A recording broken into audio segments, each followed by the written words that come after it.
Welcome back to the deep dive. We're doing something a bit different today, really focusing our magnifying glass on one source. Yeah, just one this time, but it's incredibly rich. It's called Excerpts from How to Think Smart and Speak Fluent. And it tells this really, really powerful story. One person's transformation, yeah, but it feels like a roadmap for lots of people. Absolutely. And our mission here, it isn't just to tell the story. We want to really dig in, pull out those core insights. The nuggets of wisdom. Exactly. The stuff that applies way beyond just learning English. It's about finding your voice, thinking clearly, really in any situation. Right, because the person at the center of this is a young woman named Melina. The source paints a picture. She's 24, quiet, thoughtful. Curious. Yeah. And she has this big dream, not just English fluency, but thinking smartly, expressing herself well, always. And where she starts from. Mm-hmm. So relatable, isn't it? She put in years of effort. Oh, yeah. The vocabulary lists, the notebooks filled with grammar, watching videos, talking to herself. Yeah. All the things you think you should do. Doing all the right things. Mm. But then, face to face, in a real conversation. Her mind just freezes. Total blank. Ugh, that feeling. Knowing the words are in there somewhere, but you just can't. You can't grab them. It's crushing. The source even gives us that little whisper she has. I know the words. Why can't I say them? You can just feel the confidence shattering. And the source really nails the core issue. It wasn't about not knowing enough words or grammar. No, she was focusing so hard on the speaking, the output. She wasn't tackling the internal thing, the block. She was thinking in fear. That's the phrase they use. Right, fearing mistakes, fearing the silence. Thinking in fear instead of thinking smart. That's the key difference this source gets at. Exactly. So this whole thing, it's not just a how to learn English guide. It digs deeper into mindset, courage, connection. And the source tells us, this chance encounter, this really simple shift in approach. Yeah. It changed everything for her. Yeah, she discovers fluency isn't just about words flying out fast. It's about thinking smart, being brave, and actually connecting with people. Okay, so let's really get into how that shift started, that first key moment. Right, the library scene, it sets the whole thing in motion. So picture this. Rainy afternoon, city library. Alina's probably there feeling, that familiar frustration. And then she sees someone, an older woman.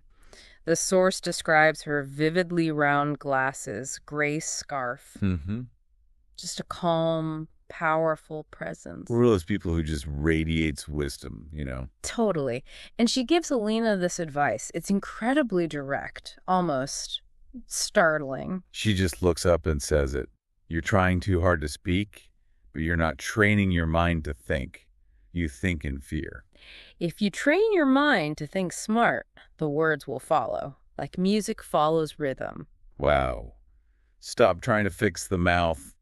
Fix the mind first. It just flips the whole problem on its head. Completely. It's not about lack of input. It's the internal process, that fear. And she doesn't just talk. She gives Alina a tool. Yeah, she hands her a book.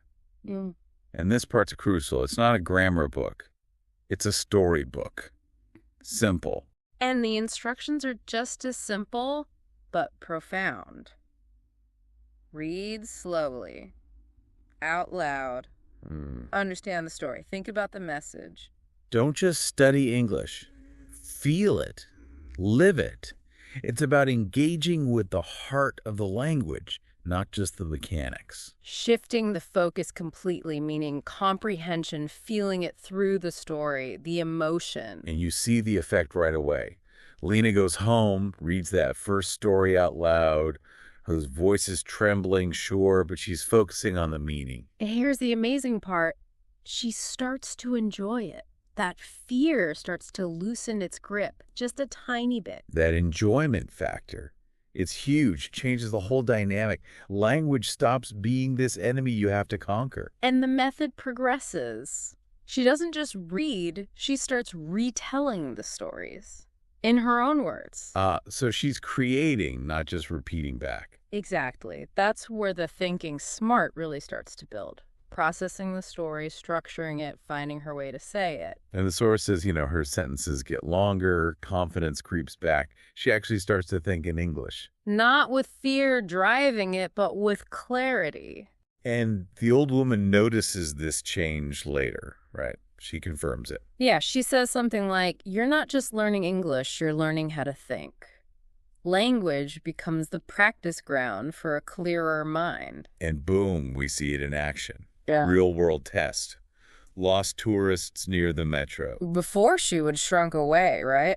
Avoided eye contact. Totally. But now, she actually approaches them, smiles, gives directions.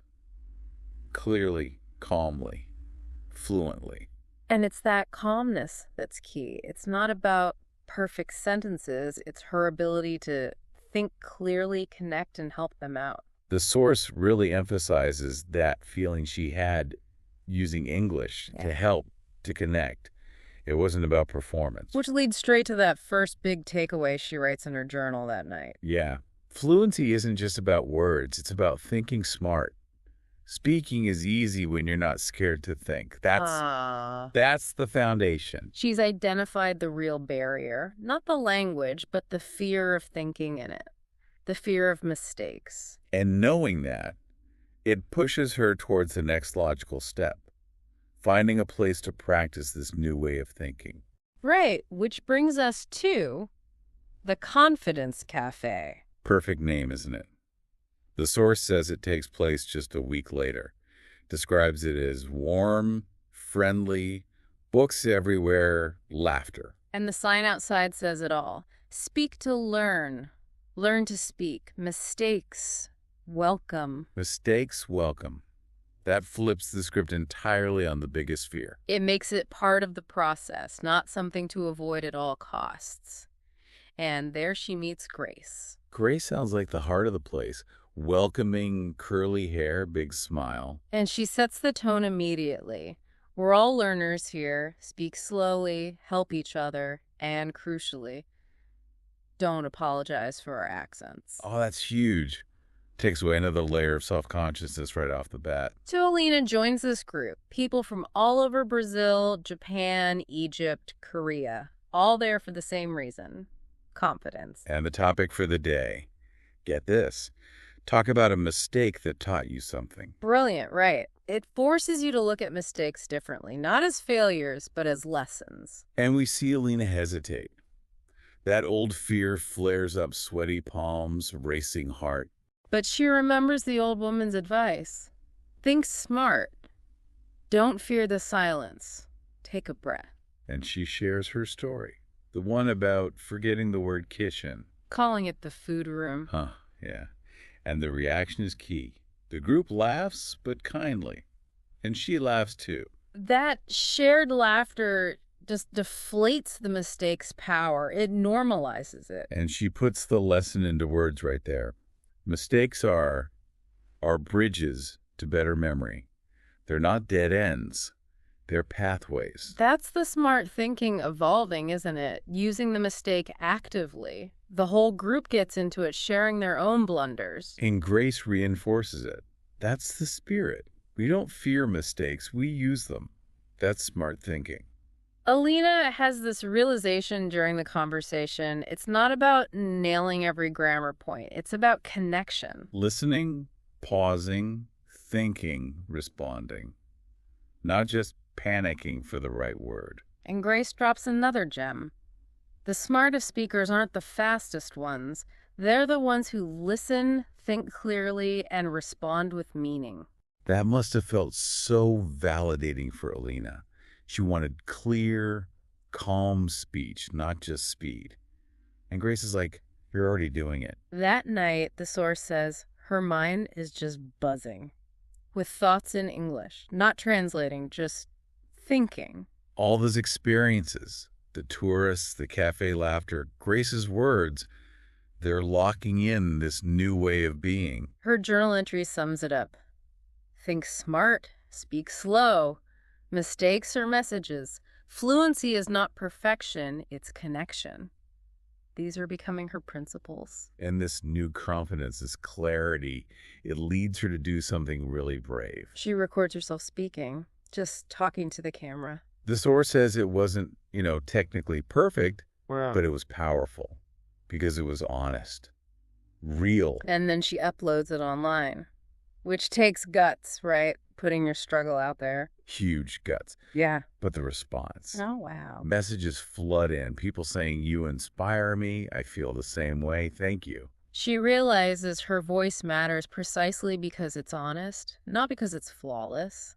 And she gets this deeper insight. Fluent speaking isn't about sounding like a native. It's about thinking like a communicator. Yeah. Having something meaningful to share and finding your way to share it. Okay, so she's reframed mistakes, found community, started sharing her voice. What's next? A bigger stage. Pretty much. Grace announces the Speak Smart Challenge at the cafe. Okay. The stakes are raised. Yeah. Tell a 3-minute story to an actual audience, even a small one. And Alina's first reaction. Bam! Freeze, heart pounds, old fears rush back. What if I blank? Forget words. What if they laugh? It shows progress isn't always linear, right? That old wiring is still there. But this time there's another voice inside her. That cultivated, wiser voice. It says, you've grown, you've trained your mind. You don't need perfect, you need presence. Presence. That's powerful. And she chooses her story carefully. Not about learning English, but something personal, symbolic. Her grandmother's garden. Right, the flower is growing slowly but strong. Be like a flower. It's a perfect metaphor for her journey. Her preparation is smart too. Writing, practicing, yes, but focusing on clarity, emotion, meaning, not just rote memorization. And the source mentions she practices breathing. Slow breaths, calm pauses, using her body to manage her mind. That's thinking smart in action.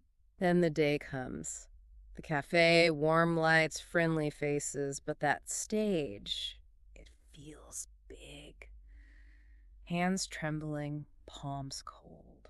But her voice, Yeah. steady.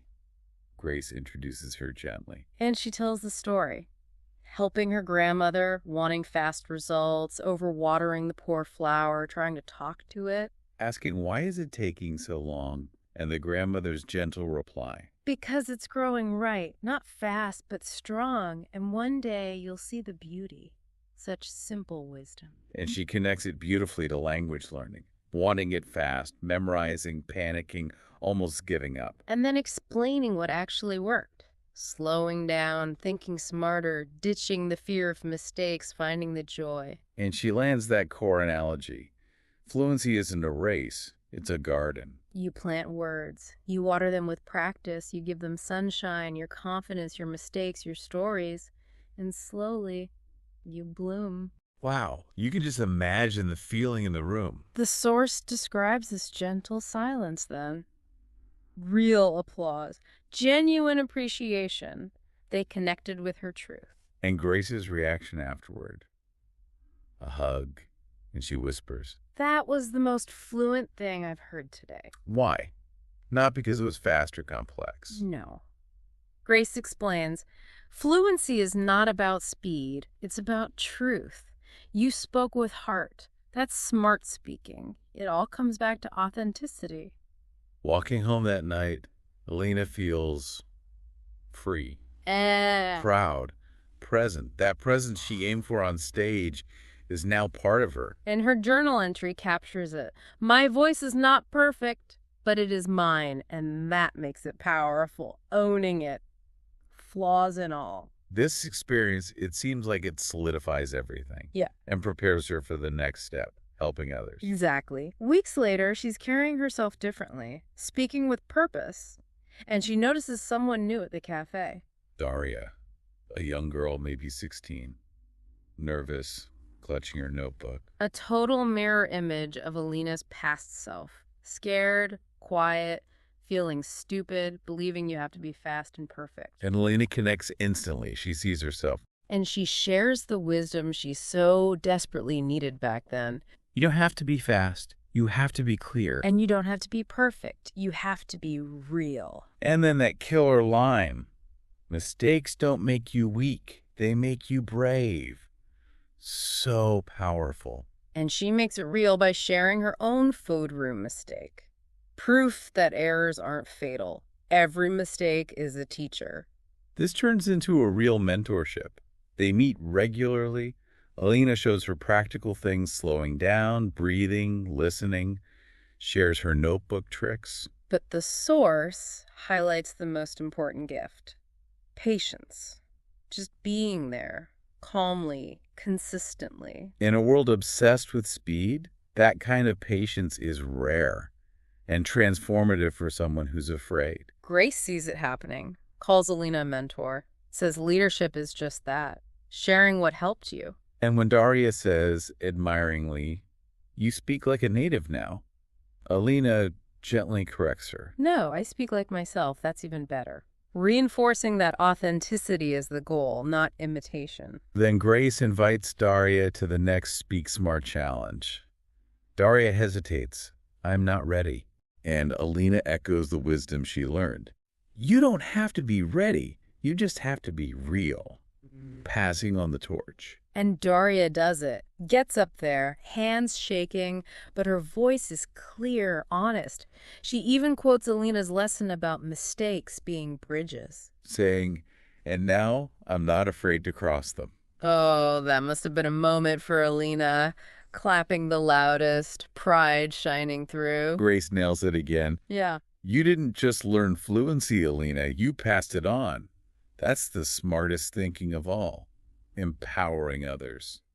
Walking home feeling light, Alina writes in her journal, to speak well, think smart, to think smart, believe in growth, to grow, help someone bloom. It's this beautiful cycle. This growth is amazing, but the source gives us a real pressure cooker moment next, right? Outside the comfort zone of the cafe. Oh, yeah. The metro incident. Rainy Saturday, train stops suddenly, lights flicker. Conductor makes this rushed, unclear announcement in French. You can feel the anxiety rising in the carriage. Crying kid, confused elderly woman, lost tourists. Classic communication breakdown scenario. Potential for panic. And Alina's response is fascinating. She doesn't necessarily know all the perfect French words for the situation. No, it's about her presence. She takes off her headphones, stands up, takes a deep breath, heart's pounding sure, but her mind clear. The training kicks in. She approaches the tourists first, gently asks, "Do you need help?" Explains calmly in English what's happening, reassures them. And their reaction, relief. And they say, "You speak English so well." Why? Because she was calm, clear, reassuring. That is fluency in that moment. And her reply is perfect. "I speak slowly. That helps." Underscoring that deliberate speech is powerful. She then helps the elderly woman, using simple language, empathy, calms the crying child with a little magic trick connection beyond just words. You see the whole mood in the carriage shift. Fear recedes, replaced by calm, because one person stayed present and communicated. When the train starts again, people actually applaud her. The tourist even says she should be a guide, a leader. And her humble, truthful reply, "I'm just someone who used to be afraid to speak," connecting her past fear to her present action. Later, telling her friend Mira, she sums up her understanding of fluency's purpose. It's what fluency is for, not showing off, showing up. Showing up when your voice can make a difference. Her journal entry title says it all. Crisis teaches confidence. And the key thoughts. Real fluency is calm in the storm. Perfect presence. Thoughtful words. And that incredible line, "Fear used to be the loudest voice in my head. Now, it's wisdom." Wow. She's mastered the internal landscape. Yeah. She doesn't fear silence anymore because she knows how to fill it with understanding, courage, and her voice. This real-world demonstration, combined with her growing online presence, starts to attract wider attention. Which leads to that surprise invitation. Not an email, a proper printed letter. From an international education summit in Geneva, Switzerland. They want her as a keynote speaker. Imagine getting that. The reason they give is powerful. Her journey, her voice representing courage, clarity, connection. They see she has something important to share about everyday speech. She's stunned, obviously. But her focus goes to that quote on her wall. Speak as though someone is listening who needs your voice to survive today. That gives her the yes. Traveling there, she reflects on how far she's come. The doubts, the near misses of giving up, now flying towards this huge opportunity. The summit hall is grand. Experts, policymakers, flags, the works. But she doesn't feel small. She feels ready. Takes the stage. Simple dress, no slides, just her voice, her truth. She starts humbly, reminding them she was once silent, then delivers her core message. You don't need fluency to be confident. You need to believe your words matter. She shares her story, the principles she learned. You don't need perfect grammar. You need brave sentences. You don't need a huge vocabulary. You need real words from your heart. It's all about courage over perfection, authenticity over imitation. And she elevates the definition of fluency beyond language itself, helping one person believe in themselves. That's the highest level of fluency, in language and in life. Their reaction, standing ovation, not just for the words, but for the heart behind them, the honesty. And this leads to more. People asking her to create things, educational modules, mentoring programs for refugees. A documentary crew gets interested. But the source points out the message that hits hardest. News from a tiny school in India, playing her videos under a tree. A girl who never spoke starts teaching words, saying, if Alina can speak, so can I.